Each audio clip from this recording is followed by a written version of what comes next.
Mesdames et messieurs, bonjour et bienvenue à ce plateau spécial consacré à l'analyse du message à la nation du président de la République, Denis Sassou Nguesso, à l'occasion des 60 ans de l'indépendance du Congo. Avec moi pour en parler, monsieur Albert Nyanjukuta. Vous êtes directeur de publication du journal La Semaine africaine. Bonsoir. Bonsoir. Et de l'autre côté, j'ai le professeur Grégoire Lefoba. Vous êtes philosophe, professeur. Bonsoir. Bonsoir. Et juste à côté de vous, j'ai monsieur Clovin Hassan-Bouzir. Vous êtes de la société civile. Bonsoir. Bonsoir. D'entrée de jeu, le président de la République donne une orientation de son allocution. Celle-ci se base sur la devise du Congo, unité, travail, progrès. Toute première question, cher monsieur. 60 ans plus tard, et avec un peu de recul, les Congolais ont-ils été unis? Monsieur Clovin Hassan-Bouzir. Bon, ça dépend de la manière dont chacun de nous analyse la situation du pays, sur l'unité ou pas. Donc, s'il faut parler de l'unité, il y a plusieurs facteurs qu'il faut prendre en ligne de compte. Donc, je dirais tout simplement oui et non. Oui, pourquoi? Non, pourquoi?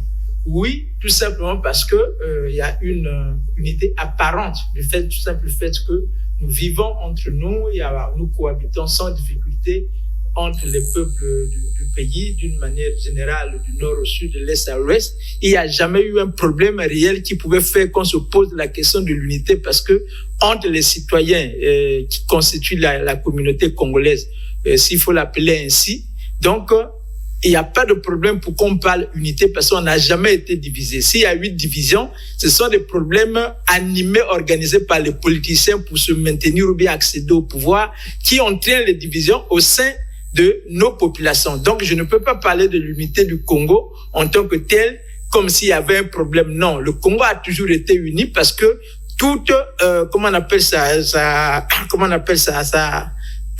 son espace, les 342 000 km² n'ont jamais posé problème pour dire telle partie veut se désolidariser. Non, le Congo a toujours été uni. Mais les conflits qu'il y a, qui font qu'on pense qu'il n'y a pas l'unité, c'est en fait les politiciens qui entraînent. Non. Pourquoi? Parce que je pense qu'on ne peut pas parler de l'unité lorsqu'il y a des frustrations. Nous avons créé des situations depuis les indépendances qui ont créé des frustrations au sein des populations. Que ça soit à cause du tribalisme entraîné ou bien entretenu par ceux qui gèrent le pouvoir ou bien qui sont au pouvoir, soit par les conflits qu'il y a eu. On ne peut pas donc parler de l'unité réelle tant qu'il y aura une véritable réconciliation entre les citoyens en récompensant ou bien en indemnisant les gens qui ont été victimes depuis 1960 jusqu'à nos jours. Ces populations, il y a certains qui ont perdu leurs biens, d'autres ont perdu les parents qui ne pourront jamais retrouver, d'autres, à cause de leur position, sont même écartés de la gestion de la chose publique à cause de leur position. Ils sont mis à l'écart par ceux qui sont au pouvoir. Et ces frustrations font que on ne peut pas parler de l'unité nationale en tant que telle, sauf par hypocrisie. Bonsoir, professeur Grégoire Lefoba, je vous vois tout souriant. Est-ce que 60 ans après, et avec un peu de recul, les Congolais ont-ils été unis? Bon, moi, je pense que c'est un problème qui est mal posé, parce que justement, comme venait de dire mon jeune frère, il n'y a pas un problème d'unité. Un pays, pour parler d'unité, c'est quand il y a la guerre. Parce que nous avons une guerre contre un pays voisin où les Congolais se sont servis de leur position territoriale pour faire entrer l'ennemi. J'ai dit non. À partir de ce moment-là, le problème d'unité devient un problème factice ou bien un épiphénomène. Mais l'unité politique, mais c'est quand il y a un problème. On ne peut pas parler de l'unité politique à l'intérieur du pays parce que chacun véhicule une idéologie. Et la base même de la contradiction est dans notre constitution depuis 60 jusqu'à maintenant. Je crois que le problème d'unité est biaisé parce que prenez les événements qui ont fait que les Congolais soient ensemble. Le match de football en 62 contre le Gabon. La Coupe d'Afrique de 72. Est-ce que vous avez vu une partie du peuple congolais qui a dit que ça m'intéresse pas? De toutes les façons, les ethnies, parce qu'il s'agit des communautés ethniques, telles qu'elles sont. Où est-ce que vous avez vu les gens de Belanzoko avoir un problème contre ceux de Mbuti? Ils n'ont pas de frontières communes.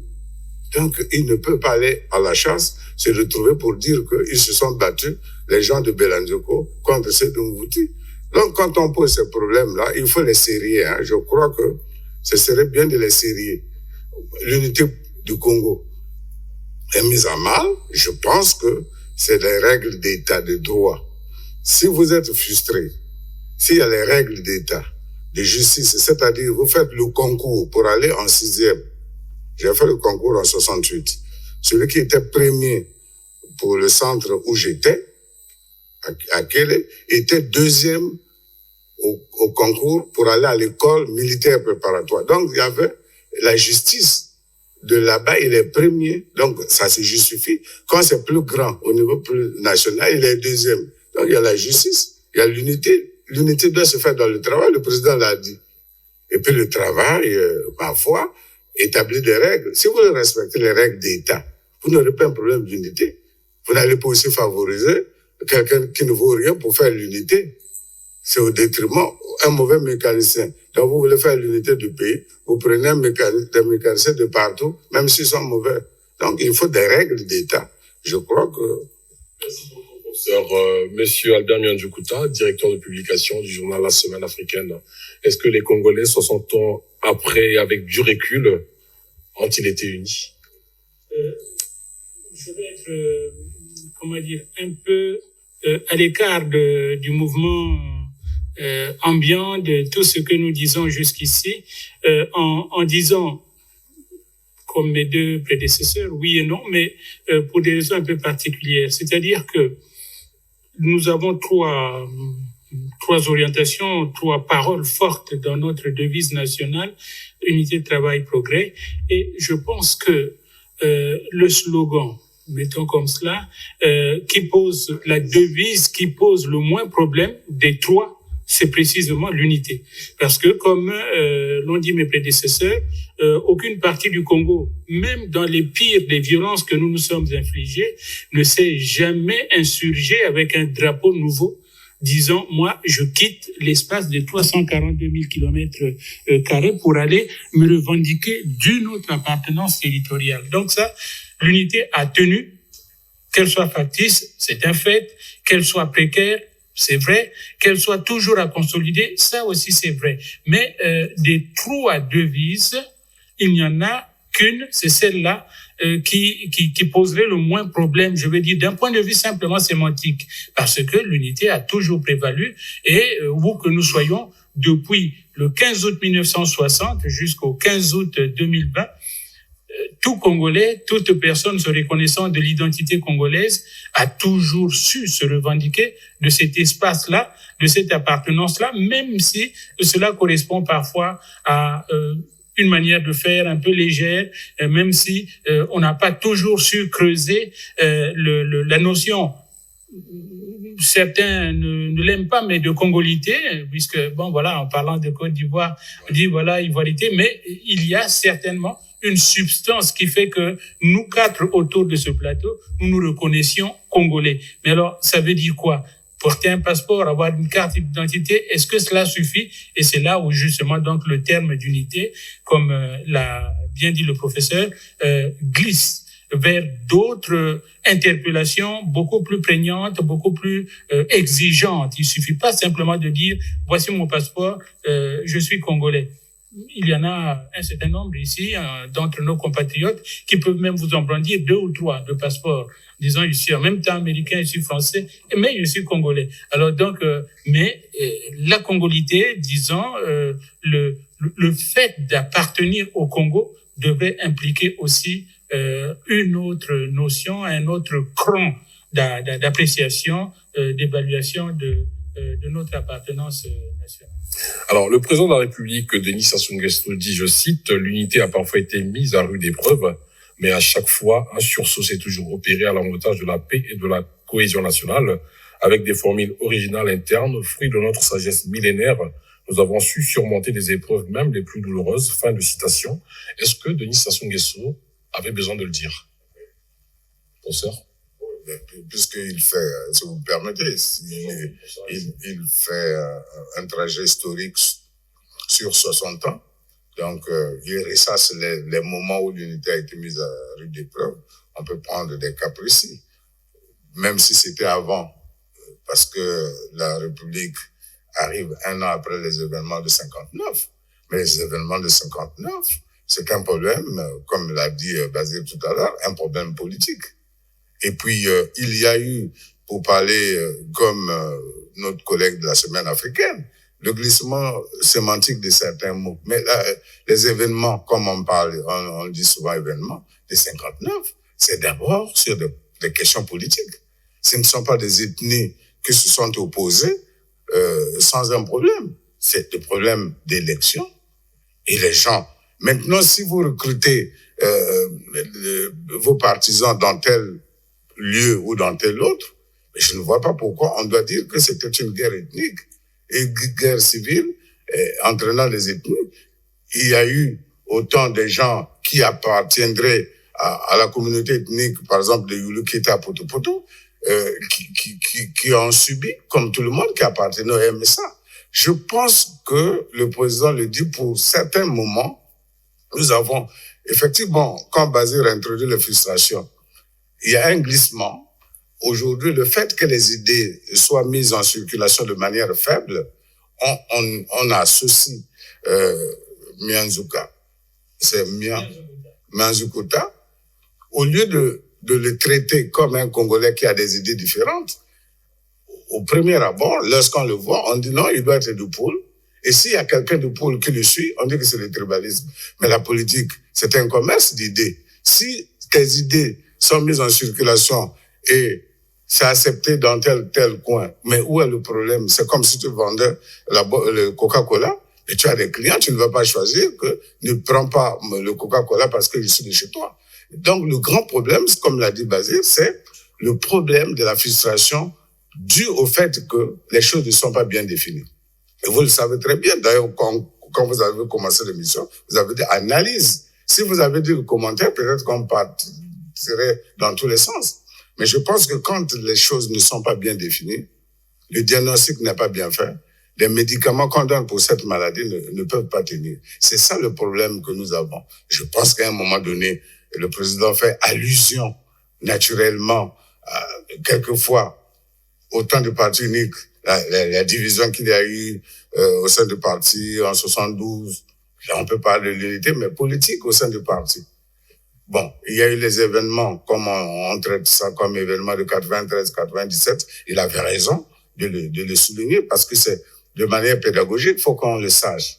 Il faut qu'on le sache pour qu'on ne revienne plus sur ces mêmes erreurs, je crois.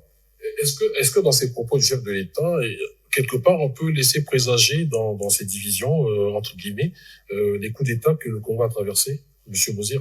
Bon, en fait, quand il parle de l'unité, il fait allusion, en fait, à tous les événements de troubles qui ont eu à avoir lieu au niveau du pays entre les citoyens du même pays. Que ça soit sur le plan politique, d'ailleurs, c'est ça qui est beaucoup plus dominé, que ça soit sur le plan économique, que ça soit sur le plan social. C'est-à-dire que tout comportement qui entraîne des troubles, qui entraîne des divisions entre les citoyens, que ça soit sur la base ethnique, que ça soit sur la base politique, que sur la base sociale, ont tendance à contribuer à la division sociale, économique et politique des citoyens au sein d'une même communauté. À partir du moment où ceux qui ont la capacité ou bien la possibilité, la mission de gérer la chose qui appartient à tous, commencent à gérer cette chose comme étant la leur, ça crée des frustrations, ça crée des difficultés qui font qu'à la fin, l'unité peut être mise en mal. Et c'est ça qu'il est en train de dire, qu'il y a eu des moments comme ça. Le professeur vient de le dire, c'est la guerre de 97, c'est la guerre de 93-94, c'est la guerre de 98, et ainsi de suite. Ces guerres ont été entretenues par ceux qui luttaient pour accéder au pouvoir. Ces guerres, ces troubles, ce sont même pas des guerres civiles. C'est les guerres, j'appelle ça une guerre réellement avec des armes sophistiquées qui ont été utilisées d'un côté comme de l'autre.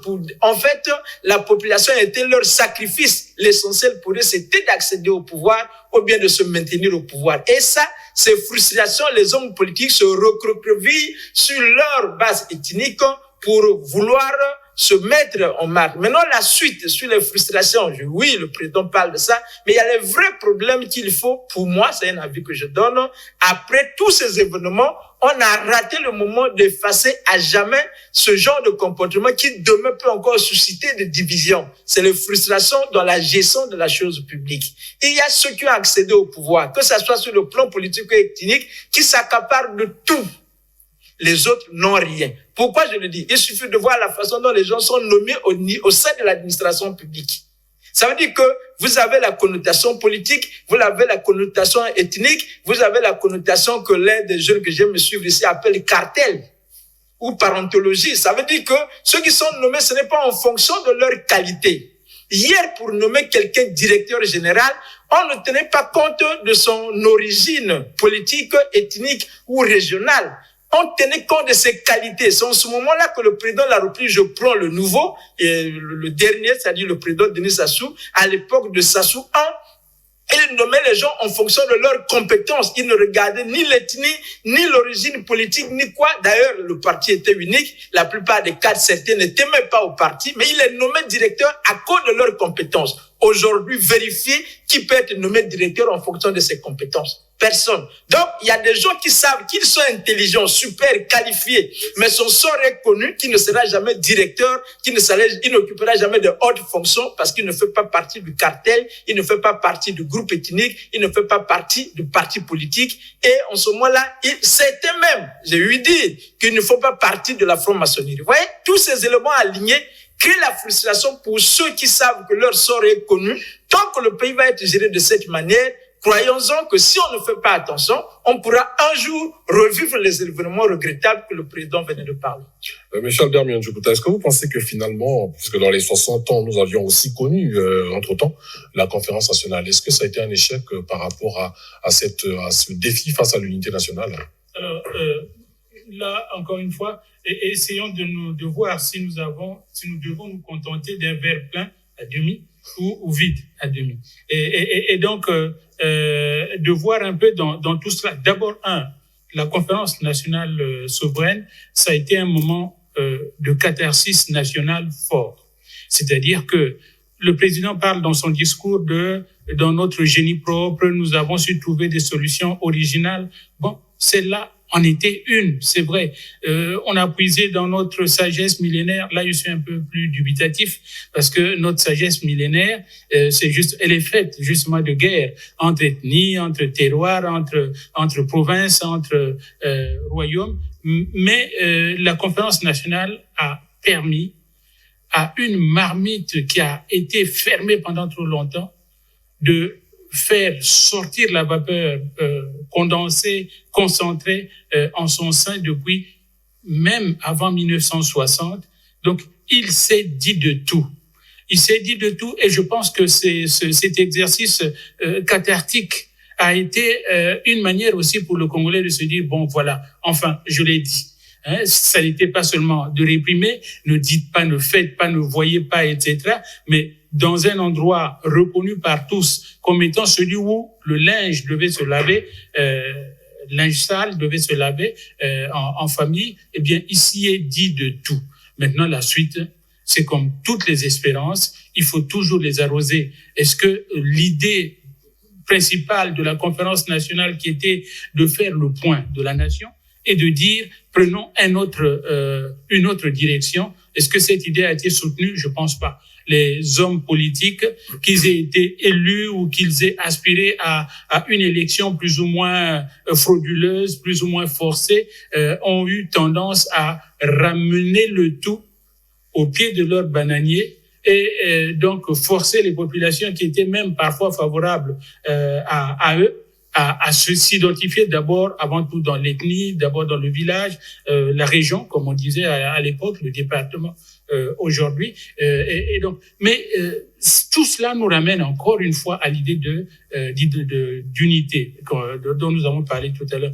Vous savez, il est emblématique de voir que dans un département, dans une région, comme on disait, donc le pôle pour ne pas le citer, où s'est déroulé un certain nombre de violences perpétrées d'ailleurs par un aventurier local, eh bien, que les autres départements du pays et continuer à vaquer normalement sans que cela perturbe qui que ce soit. C'est donc le signe que notre unité, bon, elle peut fonctionner à 12, mais elle peut aussi peut-être fonctionner à 1 ou à 2, etc. Et donc, elle n'est pas si conséquente que cela.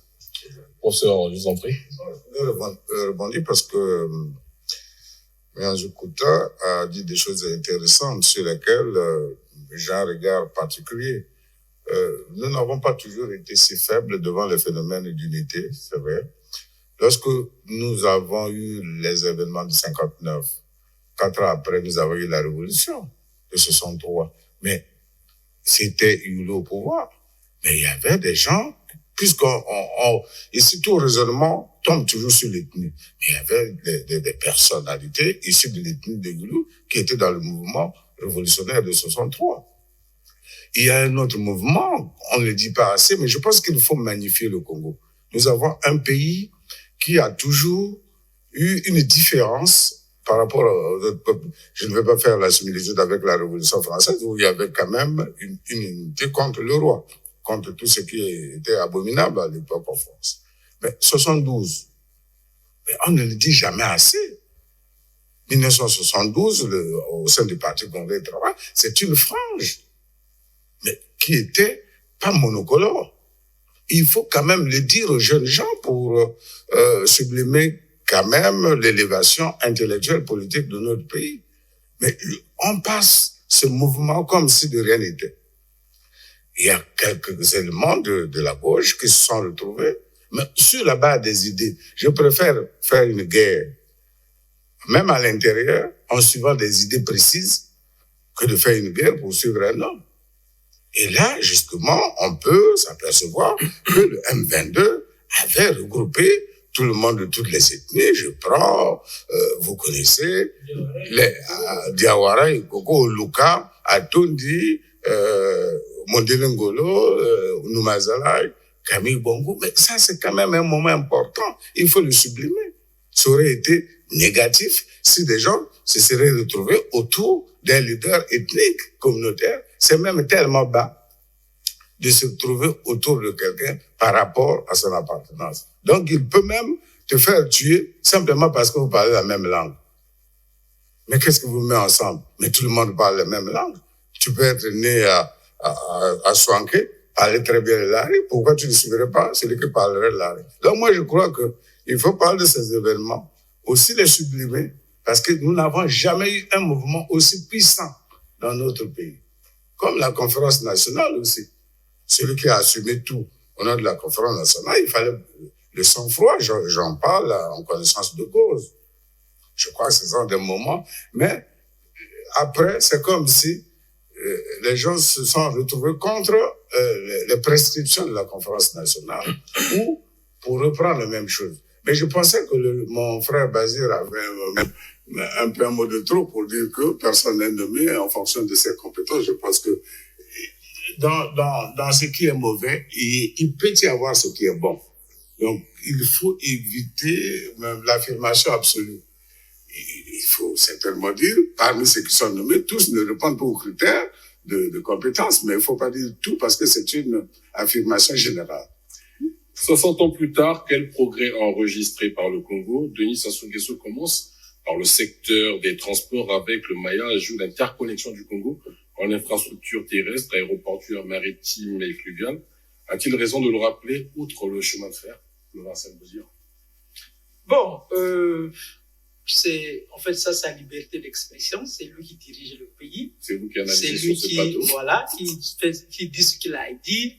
Mais si on parle de progrès, moi, président de la République, je dirais, il y a eu progrès, mais je le qualifierais. C'est-à-dire un progrès. À mon avis, si on pose la question, il y a eu progrès, mais progrès insuffisant.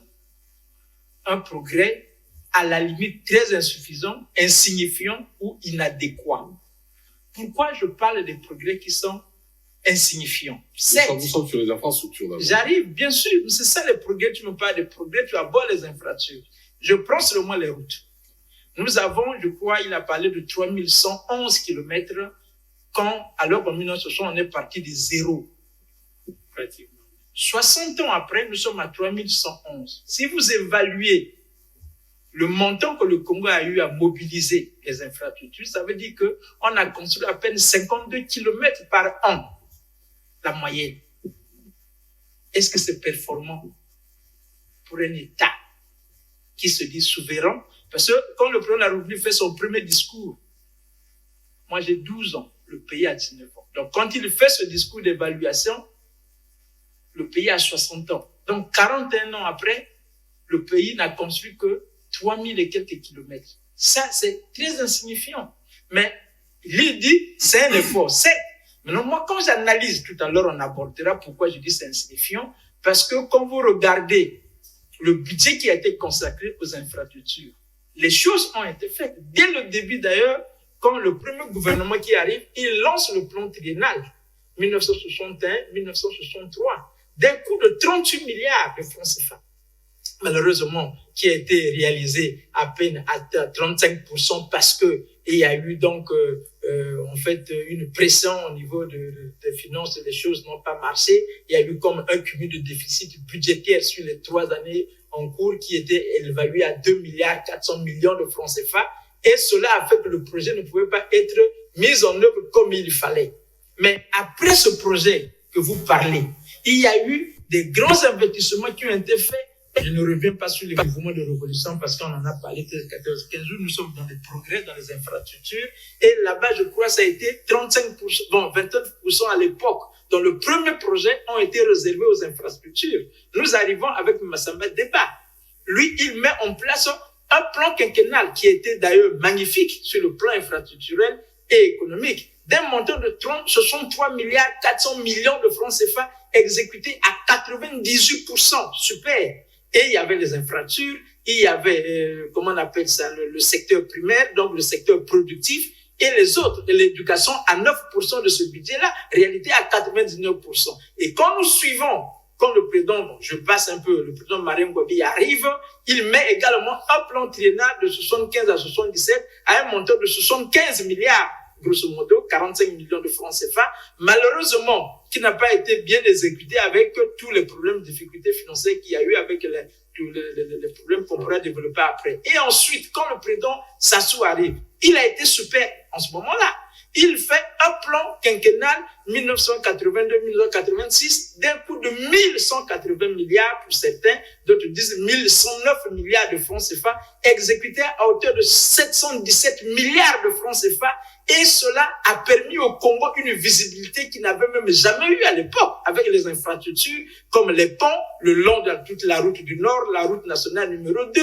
Et c'était difficile à l'époque pour voyager. Donc, il a fait des efforts qui étaient appréciables. Et là, comme on le disait, je crois bien que le vainqueur de la vasière, je ne sais plus le mot qu'on utilisait, et c'était juste. Il avait fourni des efforts incroyables pour permettre au Congo de sortir de ce chaos. Parce que là, il y avait la bonne gestion, il y avait la bonne gouvernance. Et le PCT, en tant que parti, je crois bien qu'il y avait un peu de rigueur où on pouvait pas toucher au bien public. Par la suite, malheureusement, quand on revient après ces événements de la guerre, il ne sait pas si réellement il faut qu'on analyse qu'est-ce qui s'est passé chez nos dirigeants au cours de cette guerre, sur le plan psychologique, je ne sais pas, vous me permettez. Ils ont dû subir un choc où on n'a plus géré la chose publique parce que de 97 à 2018, les investissements sont de 11 844 milliards de francs. Vous imaginez pas le chiffre?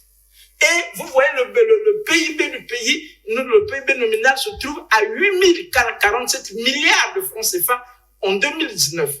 Donc, le pays a eu beaucoup de richesses.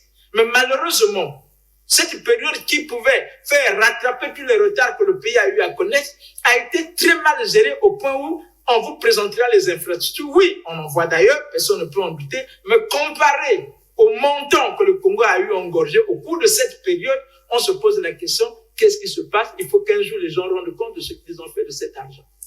Professeur Yoann Efouba, progrès dans le secteur des transports, les infrastructures, l'arrière-pays est désormais désenclavé. Est-ce réellement un progrès?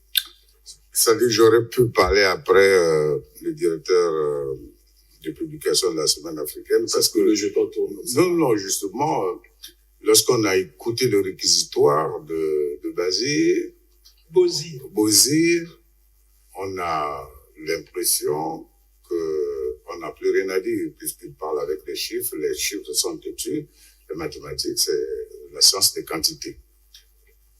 Je crois, pour ma génération, parce que je veux, quand il fait le décalage par rapport à son âge, je suis relativement plus âgé, mais c'est un bémol. J'ai fait le même calcul, je suis arrivé à 52 km. Ce que je peux dire, pour ceux qui ont mon âge, donc un peu plus de 60 ans, nous n'avons pas les yeux de ceux qui ont 30 ans aujourd'hui. Parce que quand je suis au lycée, le pays n'avait que 13 ans. Et moi, pour quitter ma propre Brazzaville, je ne peux pas vous décrire, je n'ai pas le vocabulaire en français pour vous signifier des difficultés. Et quand je finis des études, une première partie des études en 84, je quitte Brazzaville pour arriver à Makwa le même jour. Mais voyez-vous, au fait, Boigny disait ceci, que le problème de la gestion, c'est le problème de la confiance. Vous avez envoyé acheter les arachides à un enfant, on met dans les petits cornets, oui. S'il y a 100 graines, s'il a pris 80, forcément vous serez au courant. Mais s'il n'a pris que 2, vous ne serez pas au courant. C'est en fait l'image que je donne au discours tenu avec toute la moyenne scientifique qu'il faut en économie. Et moi je dis, en tout cas, je l'ai dit à plusieurs occasions, puisque c'est une analyse, aujourd'hui, je ne fais pas fi de la dispersion, la distraction de l'argent, l'argent qui a été distrait par rapport à ceux qui sont. Parce que moi, j'étais au Brésil, j'étais au Gabon, à chaque fois, je demandais le prix du kilomètre. Au Burkina, là-bas, le prix, c'est combien? Mais pourquoi le prix du kilomètre ici, c'est 1 milliard? 1 milliard, mais tu vois, milliard, c'est donc 100 millions multipliés par 1 kilomètre, c'est d'ici, même du Fouti, c'est très loin. Mais il y a un problème à savoir aussi le prix du kilomètre. Est-ce que c'est ceux qui ont la technologie qui nous poussent à cela? Là, on aurait pu faire beaucoup. Mais voilà ce que je peux dire simplement. Aujourd'hui, pour ceux qui sont de ma génération, je n'ai pas les yeux que vous avez. Quitter Pointe-Noire en cravate jusqu'à Soanké. Si votre voiture est climatisée, vous n'avez pas la chaleur, c'est un grand progrès. Parce que le progrès, il le sait, il est économiste. Le progrès est réputé être cumulatif. Maintenant, pour qu'il soit cumulatif, il faudrait que la synthèse soit faite de telle sorte que les gens se retrouvent. Prenons la thèse de Bozir. Si on avait, parce que c'est ce que, aujourd'hui, j'ai suivi une chaîne concurrente, RFI, a interviewé le doyen de la semaine africaine, Makiza. Le problème de l'indépendance du Congo, c'est que lorsque les gens ont pris le pays, ils n'ont pas eu de projet. Je sais que Youlou, moi je l'ai écrit dans mon livre, il avait beaucoup d'ambition. La preuve en est que nous sommes l'un des rares pays à avoir eu la télévision, même avant la Roumanie et la Bulgarie. Donc, il avait un esprit de grandeur, mais il n'y a pas une vision. Il n'y a pas une vision. Moi, j'insiste que les infrastructures, ce que nous avons eu comme route, et je suggère, d'ailleurs, il ne faut pas donner un conseil en public à la radio, à la télé, mais il faut faire le musée de la route pour que les gens, parce que ce qu'a dit le président, c'est intellectuel et c'est difficile que les gens se rendent compte. C'est-à-dire que s'il y avait un musée de la route, là où il y a la jonction de la route numéro 1 et numéro 2, un grand musée pour voir qu'est-ce qui était fait avant. Pédagogiquement, les gens vont se rendre compte. Parce que c'est le progrès, j'insiste, il ne peut être que cumulatif. Mais le fait qu'il soit cumulatif ne veut pas dire qu'il faut faire mal pour penser que l'essentiel, c'est-à-dire Bongé est toujours meilleur. Non, c'est pas ça qui est important. C'est-à-dire que il faut signifier que le Congo a eu des infractions routières. En 73, vous n'étiez même pas né. Moi, j'étais au lycée. Aujourd'hui, ceux qui sont restés en France ou en Europe, aux États-Unis, s'ils viennent, parce que l'œil frappe d'abord, ce qu'ils vont voir, ils vont être surpris. Mais comment conserver? Maintenant, ces infrastructures, on en fait la route, là, ça se casse. Et ça aussi, vous n'allez pas dire que c'est l'environnement, c'est le changement climatique. C'est-à-dire qu'il faut être sérieux, strict, pour voir la mission de contrôle. Parce que le peu d'argent qu'on a, on a fait ça. Maintenant, il faut faire encore d'autres routes parce que nous n'avons qu'une dorsale. C'est pourquoi on parle de pays en nord et en sud. Le jour où on aura une route qui va quitter Mpuya pour aller à Mayoko, parce que quand vous voyez la carte du Congo, Ngabé, c'est au même niveau. Hein. Et du coup, dans la tête de Congolais, le pays n'a que 2 points cardinaux parce que les routes, vous ne pouvez pas quitter Mpuya ou Ngabé pour aller à Mayoko. Il faut les transversales. Bon, donc, moi, je m'arrête là pour dire qu'en tout cas, pour les infrastructures, le progrès, si c'est ça, je suggère qu'il y ait un musée de la route parce que pour moi, je suis fier d'appartenir à cette génération pour avoir au moins laissé ça. Mais il faut que les jeunes générations, comme l'écrivait d'ailleurs Diderot, hein, pour la préface à l'encyclopédie, que les jeunes générations s'en souviennent et fassent mieux, et nos neveux et nos enfants mieux que nous. C'est vrai. Donc le progrès est effectivement cumulatif et ça c'est très important, très fort de le souligner parce que nous avons tendance un peu à nous comporter en schizophrène, c'est-à-dire nous ne voyons que le mal, ce qui aurait dû être et pas forcément ce qui est par rapport à ce qui a été. Donc de ce point de vue-là, lorsque on est d'une certaine appartenance politique, on s'inscrit ou dans l'opposition ou dans la majorité et on se condamne à dire toujours oui, c'est bon, c'est merveilleux, etc. Ou bien non, c'est des voleurs, etc. Donc ça, c'est une chose très fondamentale que nous comprenions, nous, en tant que Congolais, que ça n'est pas parce que par exemple, Massamba Deba a fait la route entre Kinkala et Boko, que cette route-là ne s'ajoute pas à celle qui me fait porter de Wesso à Sembe. Je veux dire, nous sommes dans un même maillage d'infrastructures et de choses qui appartiennent au Congo et qui facilitent la vie aux Congolais. Or, maintenant, ce qui se passe, c'est que non seulement, donc, on privatise dans nos esprits un peu même les progrès qui nous servent à tous, mais il y a aussi autre chose, c'est que nous marchons à reculons. Vous voyez, il y a pas longtemps, j'ai regardé l'aéroport de Sibiti, je me suis dit, l'aéroport d'Nkaï, je me suis dit, mais voilà des milliards qui ont été investis ici et qui ont fait à l'époque, à l'inauguration, la fierté des Congolais en se disant, enfin, ça y est. Aujourd'hui, quand on voit pour Nkaï, par exemple, j'y étais il y a quelque temps, des pièces, vous savez, de l'escalier mobile entassées là à l'entrée et qui sont en train de rouiller, on se dit, ces pièces-là, jamais ne conduiront quelqu'un par escalier mobile à l'étage supérieur en Nkaï. Autrement dit, il n'y a pas un retour sur investissement. Il n'y a pas un retour sur investissement et surtout, donc, comme le progrès est cumulatif, nous n'avons pas un point d'appui qui dit, si je recule, eh bien, c'est négatif. Il me faut, au contraire, avancer pour qu'on constate le progrès. Parce que non seulement il est cumulatif, mais il est aussi perceptif. C'est-à-dire, vous n'avez pas simplement à dire, voyez, nous avons une belle corniche, mais bon, si la corniche se casse les dents au bout de 2 semaines, eh bien, ça n'est plus tout à fait une fierté. Au contraire, ça devient, et on oublie à ce moment-là qu'il a fallu beaucoup d'argent, beaucoup d'efforts, de l'imagination, de l'abnégation pour que cette infrastructure-là voie le jour. Donc, il y a tout cela à mener ensemble. Effectivement, j'ai fait la route de Pointe-Noire-Brazzaville pendant longtemps en véhicule, mais il est arrivé des moments où vous passiez 3 jours dans le Mayombe à négocier vers les Sahara, tout s'il pleut. Et aujourd'hui, quand il y passe, on n'a même plus l'impression que ce sont des passages difficiles. Voilà, on y allait. Or, nous sommes comme ça, nous allons toujours en dents de scie. Donc la route, elle est belle. Espérons qu'elle sera toujours entretenue de cette manière. Mais le CFCO que nous avions, qui était le fleuron, il ne vient plus s'abiner, comme on dit, s'abiner à la route pour faire un plus. Aujourd'hui, CFCO, vous y allez, c'est des wagons, même quand ils sont modernes, très bruyants, brinque-ballants, qui vous amènent à n'importe quelle heure de Pointe-Noire et vous font arriver à n'importe quelle heure à Brazzaville. On ne tient même pas compte du couvre-feu, etc.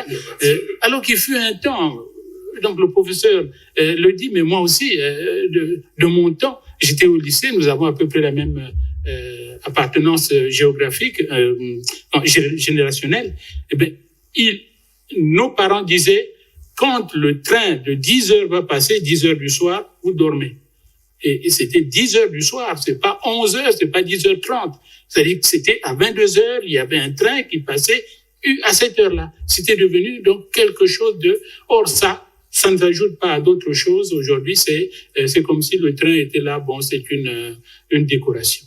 Le Vincent Bouzir. Je voudrais dire, bon, je suis d'accord avec vous, mais je ne suis pas aussi d'accord avec vous. Pourquoi? Le progrès est cumulatif que lorsque les programmes sont articulés dans le temps et dans l'espace. Or, quand il n'y a pas articulation des programmes dans le temps et dans l'espace et qu'il y a l'atomisation d'investissements sur des programmes, comme vous l'avez dit, qui ne sont pas mis en place en fonction d'une vision, donc les projets s'arrêtent les uns après les autres et nous sommes dans l'éternel recommencement. La situation du Congo aujourd'hui, la manière de la voir, c'est que c'est deux visions. Vous avez une personne qui vit dans une maison en paille, en terre battue. Le jour qu'il construit, il remplace juste la toiture, il est satisfait, il est content, il est au coin de son arbre et regarde, ouais, j'ai une maison en tôle. Mais vous avez une autre personne qui a une autre vision, qui veut avoir une maison R+4. Le jour qu'il construit R+1, il le regrette. Pourquoi j'ai eu? Donc, il est malhonnête et malheureux quand on le voit. Ah, mais le monsieur a une belle maison, lui me dit, écoutez, c'est pas ça mon rêve. C'est la situation du Congo. Quelle est la vision? Si 60 ans après, les doyens se satisfassent des résultats qui ont été accomplis avec autant d'argent qu'on a eu, je suis désolé. C'est ça, en fait, mon problème. Nous ne critiquons pas pour critiquer, nous ne disons pas que rien n'a été fait. Je vous ai même dit que le SASU 1 a fait des choses extraordinaires. À l'image, à peu près dans le plan quinquennal, à l'image près de ce qu'a fait le président Massama Deba, à la différence que il a mis l'accent beaucoup plus sur les infrastructures, sans beaucoup plus voir le secteur productif, au point où, lorsqu'il y a eu chute du prix du pétrole, c'était la catastrophe parce que les investissements, avec le service de la dette qui a augmenté, on ne pouvait plus continuer à faire des investissements tels que prévus. Mais après, et je vais vous informer, je doute fort qu'un jour le Congo puisse encore avoir autant de revenus comme il a eu dans la période allant de 2002 à 2014. Donc, si je le dis, ce n'est pas que rien n'a été fait. Si on dit que rien n'a été fait, ça a été malhonnête. Les choses ont été faites, mais ils n'ont pas été faites comme il fallait y être. Vous prenez l'année, prenez le Rwanda. Le Rwanda, en 94 ou 95, nous voyons les Rwandais défiler chez nous ici, à cause de la guerre qu'ils ont eue chez eux, avec autant de milliers de morts. Mais quelque temps après, passé au Rwanda, à cause de ce qu'ils y ont eu des bons dirigeants, le Rwanda a changé. Le Rwanda a changé en termes d'infrastructure, en termes de bonne gouvernance, en termes d'éducation, en termes de santé. Ça devient notre pays qui, comme le Botswana et autres, qui sont les pays modèles en termes de développement. Nous avons échoué. Il faut le reconnaître de telle manière à ce que on regarde comment faut-il faire pour aller de l'avant. Si vous êtes satisfait de ces résultats, ça veut dire que vous ne pouvez plus rien faire. Non. Nous allons marquer une pause. Il nous reste 30 secondes. Nous allons marquer une pause avant de passer à la suite de notre émission, mesdames et messieurs. On se retrouve dans une minute.